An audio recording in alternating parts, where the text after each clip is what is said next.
जब एक पिता अपनी बेटी के लिए रिश्ता देखने के लिए विचार करता है तो दहेज के नाम पर एक पिता की रूह कांप जाती है। एक तरफ एक पिता परेशान, डरा हुआ, सहमा सा लड़के के दरवाजे पर जाता है, उधर लड़के वाले रिश्ते के सौदे के बारे में सोचकर उतावले होते हैं। जितने अच्छे घराने होंगे उतना ही दान दहेज के लिए तैयार रहना होता है। ऊपर से यदि लड़के की कोई अच्छी जॉब है तो उसका चार्ज और ज़्यादा ही होगा।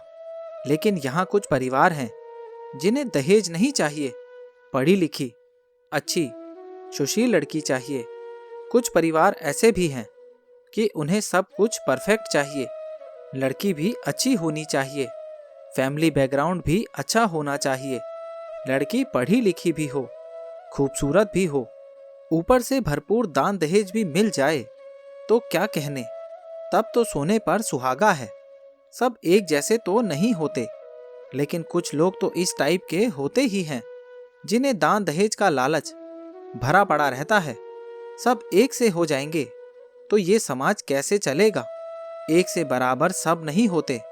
एक लड़की का पिता तो यही चाहता है कि किसी तरह अच्छा लड़का हो, परिवार भी अच्छा हो, जहां जाकर मेरी बेटी राज करे, उसकी भी इज्जत हो, उसका अच्छे से ख्याल रखा जाए। इस दहेज रूपी दानव को हम सभी ने ही तो बढ़ाया है। महादेव जी ने अपनी बेटी सोनू की शादी सूरज के साथ तय की, लेकिन समझ नहीं पाए कि ये परिवार ठीक नहीं है।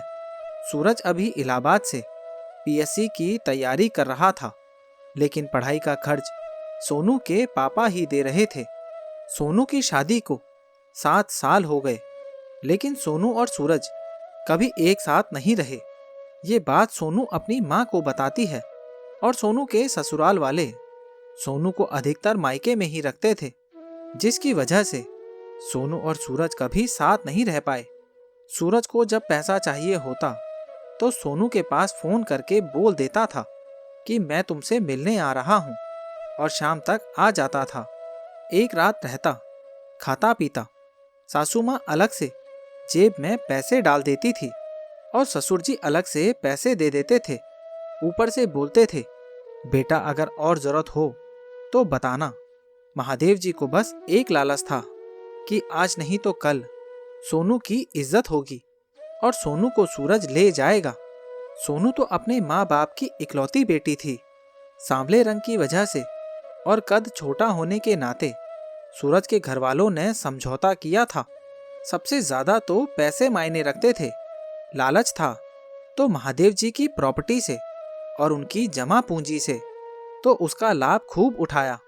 सूरज की जब नौकरी लग गई तो सूरज ने साफ शब्दों में सोनू को फोन करके मना कर दिया। ये सुनते ही सोनू टूट गई। जिस लम्हे का बेसब्री से सोनू को इंतजार था, आज जब वक्त आया तो उस घर में, उस दिल में सोनू के लिए कोई जगह ही नहीं थी। शाम होते ही महादेव जी आए और अपनी बेटी की हालत देखकर बहुत दुखी हुए। काफी प्रयास किए तो पता चला कि असलियत क्या थी। सोनू के असली दुख का कारण सूरज निकला।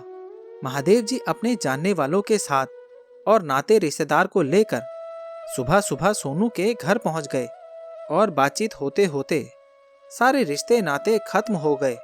महादेव जी पूरी तरह टूट गए। अब क्या? अब घर कैसे जाऊं? मैंने तो सोनू को बहुत ढांढस बंधाया है कि मैं सब कुछ ठीक कर दूंगा। सोनू तो मुझे अपना जादूगर समझती है। खैर, जो सामान शादी में दिए थे उसमें से केवल बेड, अलमारी, सोफा, फ्रिज, एसी वापस मिला है और उसे ले आए। महादेव जी घर की इज्जत बचाने के चक्कर में सारा सामान एक कबाड़ी वाले को बेच आए। अपनी बेटी को बहुत समझाया, वो लोग तुम्हारे लायक नहीं थे। बेटी जो होता है अच्छे के लिए होता है। हो सकता है तुम्हें और परेशान करते, आज तुम बच गई। उन लोगों ने तो मुझसे, बहुत से लोग अपने बेटे के लिए खुलकर सौदा करते हैं। इतने लाख रुपए चाहिए, गाड़ी चाहिए, ये चाहिए, वो चाहिए। जो होता है अच्छे के लिए होता है।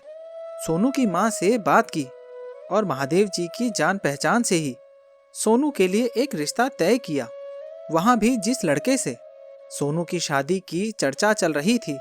उसकी पत्नी भी किसी कारणवश तलाक दे चुकी थी। इसीलिए उन लोगों को भी ना ही बहुत सुंदर, ना बहुत ज्यादा पढ़ी लिखी, ना बहुत ज्यादा मॉडर्न लड़की चाहिए थी। 1 महीने के अंदर मंदिर में शादी करके सोनू को विदा किया।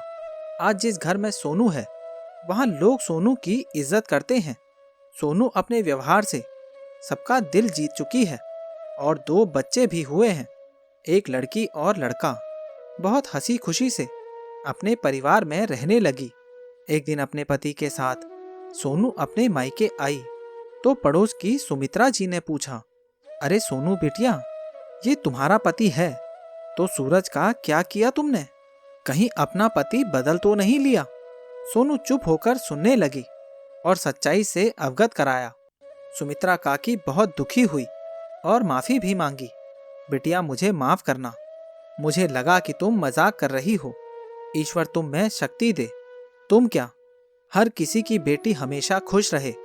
ईश्वर मेरे दुश्मन की बेटी को भी इस तरह से कष्ट ना दे। तो इस तरह से सोनू के जीवन में कष्ट आए और चले गए।